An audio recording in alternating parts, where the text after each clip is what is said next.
સુરતમાં share market અને forex ટ્રેડિંગના નામે 46 લાખથી વધુની છેતરપિંડી આચરનાર ગેંગના મુખ્ય એકાઉન્ટ પ્રોવાઇડરને સાયબર ક્રાઇમ સેલે ઝડપી પાડ્યો. સુરત શહેરમાં શેર માર્કેટ ને ફોરેક્સ ટ્રેડિંગના નામે રોકાણકારોને છેતરતી એક મોટી ગેંગ સક્રિય થઈ હોવાનો કિસ્સો પ્રકાશમાં આવ્યો છે.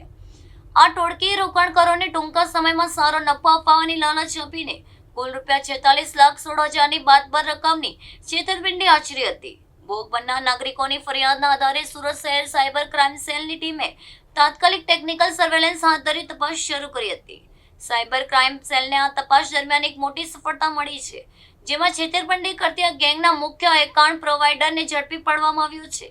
ઝડપાયેલા આરોપી આ ગેંગ માટે ખોટા અને ડમી બેંક ખાતા ઉપલબ્ધ કરાવી નાણાંની હેરફેર કરવામાં મુખ્ય ભૂમિકા ભજવતો હતો. પોલીસ તપાસમાં બહાર આવ્યું છે કે આ ખાતાઓનો ઉપયોગ કરીને લોકો પાસેથી પડાવેલા લાખો રૂપિયા અન્ય જગ્યાએ ટ્રાન્સફર કરવામાં આવતા હતા.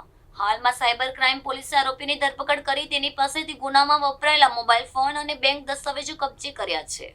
પોલીસે હવે આ ગેંગના અન્ય મુખ્ય સૂત્રધારો સુધી પહોંચવા અને છેતરપિંડીના નાણાં ક્યાં છુપાવવામાં આવ્યા છે તે દિશામાં સઘન પૂછપરછ કરી રહી છે.